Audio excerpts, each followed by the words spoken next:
mitten और नेस दो हुयुक कना एकलव्य रनाल ले नाम कदा तारपरे आरो झाड़ग्राम से नाले आजम तहना काक्सा पूर्व वर्धमान जहां आरो ᱦᱳᱭ पिया पुनी स्कूल मेना कदा साबुलम्बी दो मिशन के दरकार कना जोहार सनम नेले को हिंदेबदा सोरेन और दाहुल न्यूज पे नेम दा दाहुल न्यूज रे सनम को सगुन दाराम नुई मानतीय जहां हा पे नेम कना नुई उपरुम को बन बुझा चेक को गे बांग को चिकाय दा चेक को गे बाई कमी नोआ को बन बुझा मानतीय मा उपरुम लैताम अलिया अलिया इतुम दे करा लता हेमब्रम अच्छा आ चेक को पे चिकाय तबन हा बाकुड़ा बाजार रे मिरु बहा मेनते मेटन स्टॉल पे खुलेव का तबना ओंडे नेलो कना सोशल मीडिया करे चेक को पे कमी दा चेक को पे किरिंग अखरिंग नोडे दो शुधुमात्र जूतो कोले बनाया बेल्ट मनी पर्स चाबी रिंग को इन को अच्छा अच्छा तीना दिन मांग खन नोआ स्टॉल दो पे खुलेव का बेसी दिन तो बाग कना कयेक मास 6-7 मास गन 6-7 मास गान हुयुक कना अदो आपे तके पे जुती दा तीना गान हर मिना पे नोआ रे आले मिना लिया बार तो 6 जन कमी कनाले है एखन गोगो हर के से तो 9 जन आते कना कमी कनाले 6 जन एखन गोगो हर के से बाबा हर हो मिना को बा एखन गोगो हर के एखन गोगो हर एखन आदिवासी संतान हर के है एखन संतान अच्छा बाकुड़ा रे ना ओका जायगा ठेन कना हा ना स्टॉल कटी लई तबन में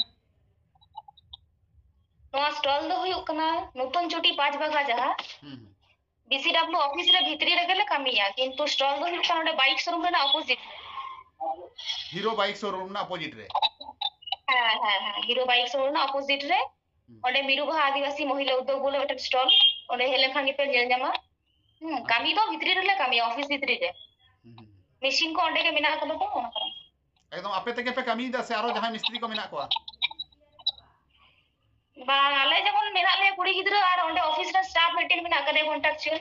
अच्छा अच्छे लेकिन जुतो आले तो ओंडे मी बछर ले ट्रेनिंग लेदा ओना परे कमी ले आरंभ अच्छा किरिंग अखरिंग को ओका लेका हुयुक कना किरिंग अखरिंग को तो ओंडे स्टॉल कोन को हिजुक कना और माप को एमा ले कना डिजाइन को एमा ले कना जे नोटा डिजाइन दरकार तलेया तारपरे ओनाले बेना को कना ले फोन को कना को इदी रे और एछाड़ा हो आरे विभिन्न स्कूल रे लेमा को कना आवासिक स्कूल रे जेमन लागेर बच्चों आले रे मुकुटमणिपुर एकलव्य मॉडल जहां स्कूल मिला था ओंडे मान ले सप्लाई कदा आरो नेस ऑर्डर मिना तलेया ओंडे तिने गान पे सप्लाई का तहेन आगे बच्चों तो 424 यार अच्छा अच्छा अब नोडे किरिंग अखरिंग कते ओका लेका माने स्वनिर्भर गानोआ से ओका लेका आपे मा होय दिसे पे उदु को कना मेनखान लाभ लोकसान ना मेटन व्यापार तहेना बिजनेस पोस्टेड की बिजनेस रेगे ओका लेका किरिंग स्कूल रे ना ऑर्डर नाम ले खान दो होयो आछे स्कूल रे ना ऑर्डर नाम ले खान दो थोकाते पैसा जमो आछे आ पर डे पाल का किरिंग अखरिंग আর এছাড়া মেলা বিভিন্ন মেলা কো হলে চালা গিয়া সরকারি মেলা কো যেমন আগে বছর মুকুটমণিপুর মেলা লে সেন লেনা তারপরে বিষ্ণুপুর মেলা বারিয়া মেলা রে করা কথা নেস দো দেখি চে চিকা কানা अरे आर एटा से आर एटा मेला करे बाम पे टारगेट दा संगीन नो सेन हो বা এটা মেলা করে তো সেন বড় বা হই কানা কারণ সরকারি মেলা খান তো অফিস কোনা কিছু বড় সফল লে নাও अच्छा আর পাবলিক মেলা করে সেন লেন খান তো ভালে সেন গিয়া না করুন अच्छा हापेन दिन रे चेलका पे उयर भावना आइदा जे पब्लिक मेला करे हो चलाव गानो से बांगा এখনো সেরকম চিন্তা ভাবনা তো আরে কি अच्छा अच्छा अच्छा नोआ होय यहां पे मेन के आम जे स्कूल करे से जहां को ऑर्डर है आदो ह्यूज परिमाण जाते कंपनी लिका बेना मा से संगे पे किरिंग अखरिंग दाड़िया मा नोंका पे उयर भाबित दास बा ওই ভাবি তাহলে আলে তো ওনা কারণ থেকে তো মিরু বাহা তো যেমন একটা ব্র্যান্ড হইুক মা ওনা কারণ তাহলে বাইরে কোন কোনো জিনিস আগু কাতে তো বাংলা আকিয়া যেটুকুলে আকিয়া শুধু নিজেতে বানাও কাতে अच्छा শুধু কাঁচামাল টুকুন বাইরে কোনলে আকিয়া सोशल मीडिया रे मेटेन हा डिजाइन पे अड़ा का मामा अडी मौज सही अडी मौज आदो ओका लेका गनों को ओका लेका पे दहो को कना हताव दाड़े को तो साधारण हर को ओकाटा डिजाइन बिन लेदा मेटेन फेसबुक रे मेम का तिहिन गे हा नोआ दो खूब बेसी तो बांग कना 600 টাকা গান 600 টাকা গান मेनी मिनिमम ओका लेका दाम पे अखरिंग दा और मैक्सिमम ओका लेका दाम पे अखरिंग दा মিনিমাম আলে ঠেন তো মোটামুটি 200 টাকা করে আরম্ভ কনা 200 টাকা করে চপ্পল আছে আচ্ছা রাবার সোল চিতান রে 200 কোনা স্টার্টিং তাহলে 350 450 600 800 আর জেন্টস খান তো 1000 খনা শুরু 1000 1200 1400 লাস্ট হুᱭᱩᱜ ᱠᱟᱱᱟ 1700 अच्छा अच्छा पूरा लेदर रेना गे से नो दो जाना मिक्स कते हुई कना बांग बांग पूरा पियोर लेदर एमन की भीतरी रेना जहां लाइनिंग ओना हो लेदर गेले एमदा अच्छा अच्छा ओय जे पे ओना साथे सोल साला और सिलाई हो फ्री अच्छा सोल संगे हापारना सिलाई सुन जाते आरो छड़ा मार की ठीक ठीक ओका लेकर पे एहोब लेदा कटी एहोब रेना जर्नी जुदिम लई खाइ दो एहोब तो बोलते नोडे प्रथम फॉर्म उडुक लेना बीसीडब्ल्यू ऑफिस रे टीसीबीसी कोन फॉर्म उडुकवा प्रत्येक बछर के उडुकवा मार्च रे डिसेंबर से उडुकवा मार्च रे एडमिशन परे आले नी बछर नुवा कोर्स ले कराव लेदा तो कोरा काते कामी मोटामुटी भाले गेले सेड़ा लेदा सेड़ा परे जन्मशिल्प फंड रे पैसा को ताहे काना ओना टाका खन गे आले नुवा स्टॉल को बनाव का लिया किछु काचा माल किरी लगी टाका को लिया আর ওনা खन गे कामी ले आरंभ किदा তারপরে তো দিনকাল আগে বছর তো মুকুটমণিপুর এক লব্বর না অর্ডার দিলে নাম লেদা প্রজেক্ট অফিসার আর কি গড় সপোতে ওনালে সাপ্লাই কিদা কিছু পয়সা লে নাম কিদা ওনা खन गे আর কিছু কিরিং কাতে ওইলে আরম্ভ করে স্টল ले চালু কিদা ঠিক আছে अच्छा ओरा संसार को चलुआ नोंका का ओनका बिजनेस कते चेत मने हुई कान तपे आपे বছরে যদি 4-5টি গান স্কুল রেনা কামি গানোa তাহলে গানো গিয়া अच्छा अच्छा কিন্তু মেটান স্কুল তো বাং হইও আছে मार्केटिंग बखराते ओका लका को लई आपे कना की मार्केटिंग ओका लका पे अखरीना ओका करे पे अखरीना मेटन स्कूल मा हा ओना दो पे साब कदा और एटा स्कूल करे হ্যাঁ এটা স্কুল করে যাহা তিনা আবাসিক স্কুল মেনা কাদা বাঁকুড়া बीसीडब्ल्यू अंडर रे ओना को जतो स्कूल तो बांग को नाम गया आवासिक स्कूल को सुदु को नामा एका नोआ मेटन दिख हुई ना माने मार्केटिंग रेना अखरी रेना और ओका लका को लई आपे कना से आपे हो तो उजर भावना जसे बा आदो ओना स्कूल रे ना ऑर्डर के तो बाले पूरो दाड़े kana माने ओना के प्रचुर कामी हुई kana अच्छा मेटन ऑर्डर रे मोटामुटी 3 मास गान समय को हमवा अच्छा 437 जोड़ा बेनाते 3 मास समय को हमवा 3 मास मध्य रे ओना बेना करते इदी टुकाई এবার 3 মাস কাতে খান 12 মাস চারটি স্কুল খান তো বছর তো পুরো হইলো एकाल एकाल एकाल আর তার সাথে নোয়া স্টল রে তো যাহাই को हिजुक kana ऑर्डर को माले kana ओना को ले बेना को से स्टॉल रे की दिनम गे अखरी हुई कना जहां लका नॉर्मल स्टॉल करे हुईवा उनका भिड़ो कना से पा लका হ্যাঁ দিনম দিন নাকরিয়া ওখানে নৌকা হো ঠিক তো বাং তবে হিজুক কান গে প্রথম 1-2 মাস হয়তো হড় একাতে শুধু কোন নিয়ে লেতে না তারপরে তার 1-2 মাস পর তো একটু অর্ডার কো হুয়ুক কান তাহেনা ইদি দকো এখনো কো হিজুক কান গিয়া তবে লাহা তুলনা তো নিতো তো কাটি মোটামুটি ভালো গে সেলো কান अच्छा अच्छा होय जे काचा माल মানে को প্রথম 1-2 মাস তো একাউন্টে বাং হই কানা एकाल एकाल एकाल होय जे काचा माल को तो आपे तेके पे अगुइदा से बीसीडब्ल्यू खन आपे को सरबराह हो पे कना বাং বাং প্রথম তো বিসিডব্লিউ কোন কোন আলে তাই না ওনে কোন গে আর পরবর্তী কাল তো আলে থেকে লাগু अच्छा अच्छा अच्छा ठीक ठीक ठीक ठीक আর যাহাই को गोगो हर आर चेत कमी को मेना आपे महा नोआ सेक्टर पे सब कान चर्म शिल्प रेना जहां कमी कना जुते को चप्पल को बेल्ट को पे बेना आर चेत को कमी को मेना ওটা বিসিডব্লিউ রে होय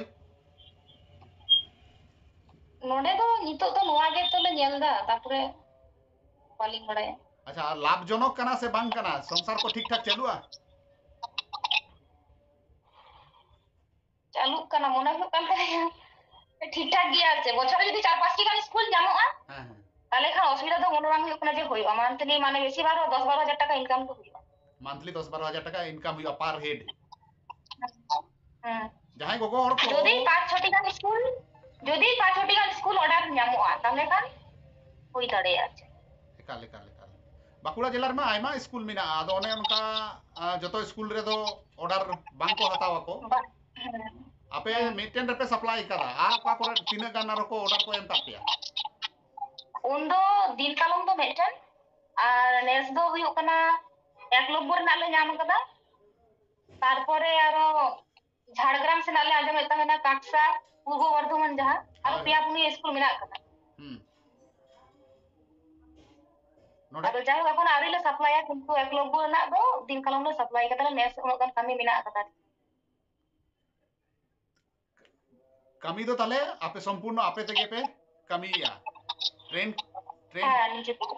माने ट्रेनिंग कर पिया को ओना ताइनम आपे गेपे कमी है सनामा गे आले गेले कमी दा ताछड़ा आले रे नोडे मिटन शेयर मेना कदिया बीसीडब्ल्यू रे जहाय टीसीपीसी रे जहाय कमी झाले रे शेयर उनी दो पैटर्न को आले दो एमा लेय अच्छा पैटर्न कोई जुता ले आले ले जुता आले गोड़ सपो एमा ले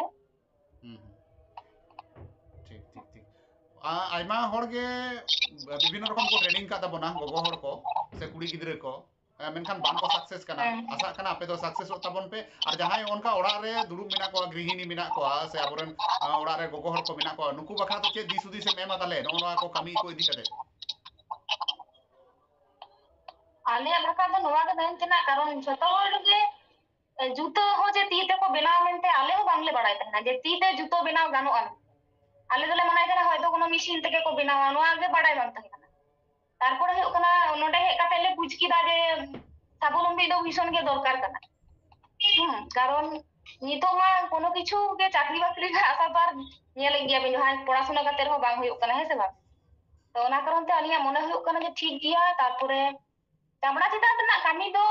आडी रकम को मेता ले कना आडी खराब कथा को मेन गिया जे मुची रेना को कमी कना चटकी को बिना दा जुतो को सिलाई दा मेन खान आले तो जुमारे जुतो तो बांगले सिलाई दा तो नवा नवा ले बनाओ एकाल एकाल হ্যাঁ মানে প্রত্যেকটি কামই মানে নিজে খুশি কাতে কামই হিও আছে তখন ভীষণ খারাপ বুঝতে পারে না আদো নেতার তো মনে হয় ওখানে আর কি যে যত ছোট হর তো অল্প সমান আছে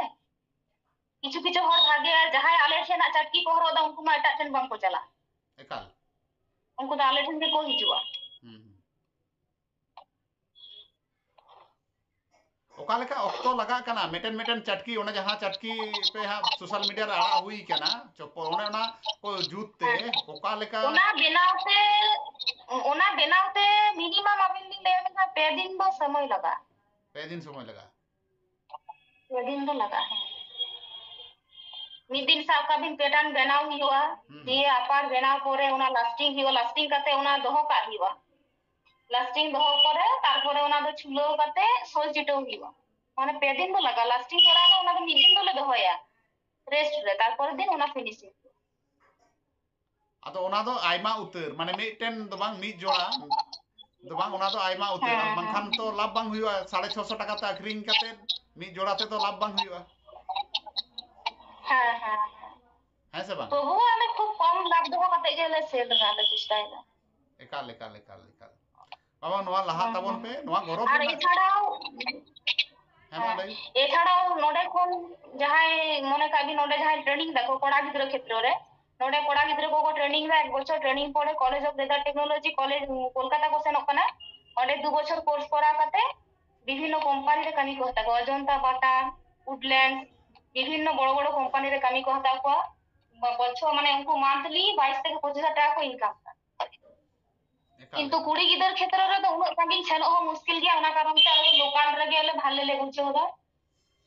মানে ওড়া না কামি हो কামি কাতে को হিজু করা যেমন যাহাই को না को उनको से तो सोरेन कना को छापना सेरेन আর उनको तो ওড়া না ছোট কিছু কামি কাজ কাতে তারপরে को হিজু কনা প্রত্যেক দিন नॉर्मल 11টা রে হিজু 5:30 नोआ मा आपे तेपे अखरिኝदा नोंका बांग गानोआ नोंका बांग को मेता पे कना जे जहां जुदी नो आपे ठेन कोन को हतावा आर को अखरिña नुकु बे एमा को आसे बांगा चिदा बांग लेंगा कसे क्षेत्र रेट हो एकटू कम दोहई हिबा अड़ी अड़ी सरहाव उन घड़ी दा हुल निजिर ऑक्टो एम खातिर ते नोय पे कमी है तबोना ओकाटा कमी के हुडिंग कमी बांग कना ओकाटा के बांग गरोबान कमी दो बांग कना अड़ी गरोबान कमी कना नोय पे रोजगार है तबोना और अबो बिजनेस रे हिजू लगा बोना बिजनेस रे आपे पे हे लहाव कान तबोना आपे नेलते आरो आशा कना अड़ी आइमा हड़ को हिजुआ और नोका के को साबलम्बिया नोआरे की क्वालिफिकेशन को लगा से चे ओलो पढ़ा जे निने ओलो पढ़ा उने ओलो पढ़ा नोकाना कोनो व्यापार मेना ओलो पढ़ा व्यापार तो সেরকম তো ভালো ওকা গাড়ি হর না কো যাই হয়তো 8 পাস কাতে এখন কে কো অ্যাপ্লাই করা ওটা আবার ওকো এমএসসি বিএড কুড়ি গিদ্র হকো ট্রেনিং ছিলা নঙ্কা হো মেনা কো ñeñeliyo ko bakate noa gele leya je noa lai re ko hijuma jahay koda gidra ko mena ko tabuna jahay bekar ko dara barai kana kono bang ko kami kana technical line कना शुरू मात्र nail तेगे सेड़ा कमी काते गे सेड़ा एमन किछु तो जे पढ़ा हिवा नोआ लिए ते onka na kon बेपार बांग kana कारण झोटो हर दो पढ़ा सुनो বই পুঁথি পড়া যত হড় বাং কো কুসিয়ায় সব সময় বই ওটা কাতে পড়া যত হড় বাং বন কুসিয়ায় কিন্তু কামি তো বন কুসিয়ায় যদি নিয়াল নিয়াল তে গানো গে এমন কিছু জটিল জিনিস তো বাং কানা একটু টাইম এম হুआ নয়া জিনিসটা কুসিয়া হুआ কারণ অনেক যেদিন লেকে আডি হড় আডি কিছু কো লইয়া যে না উনকু তো মুচি কানা কো তি তে কো বেনাওদা জুতো কো বেনাওদা জুতো কো সিলাই দাড়ি খারাপ আডি কিছু খারাপ কাটা কো লইয়া ওনা কো জিনিসটা মানে উনকু তো কলে কিন্তু ধারণ তো উনকু তো ভুল গে তাকো কারণ নোয়া তার মারে জিনিস কো তো বাং লই করাওদা আর করাও লই রहो ওনা তো কামি কানা হেসে বাং আর নিয়ে গে আর আরো গোগো হড় কো কামি লেখান ভাগে গিয়া কারণ আবো মা ঝোটো আবন কামি কান গে ওড়া রেনা হুড়ু হেড়ে হুড়ু রহয় ᱡᱚᱛᱚ ᱵᱚᱱ ᱠᱟᱹᱢᱤ ᱠᱟᱱᱟ ᱚᱱᱟ ᱥᱟᱶ ᱥᱟᱶᱛᱮ ᱱᱚᱣᱟ ᱦᱚᱸ ᱜᱟᱱᱚᱜ ᱜᱮᱭᱟ ᱛᱚᱵᱮ ᱢᱤᱫ ᱵᱚᱪᱷᱚᱨ ᱫᱚ ᱴᱨᱮनिং ᱫᱚ ᱞᱟᱜᱟᱜ ᱜᱮᱭᱟ ᱠᱟᱨᱚᱱ ᱦᱚঠাৎ করে ᱦᱮᱡ ᱠᱟᱛᱮ ᱫᱚ ᱵᱟᱝ ᱥᱮᱬᱟᱜ ᱜᱮᱭᱟ আর নোয়া ট্রেনিং তো বিসিডব্লিউ খন কো এমা বিসিডব্লিউ খন কো এমা হ্যাঁ ᱚᱸᱰᱮ ᱠᱷᱚᱱ ᱠᱚ ᱮᱢᱚᱜᱼᱟ ᱦᱮᱸ ᱦᱮᱸ প্রত্যেকটি জেলা রেগে আরো ফান্ড হো উনকু ফান্ড को ᱧᱟᱢᱟ যদি ঠিকঠাক কামি को করাও দাঁড়িয়া হ্যাঁ উনকু ফান্ড को ᱧᱟᱢᱟ মনে লেখান আকো को স্বাবলম্বী দাঁড়িয়ে গিয়া মা এনখান নিত লিকা দো হ্যাঁ জোহার অবশ্যই জোহার গে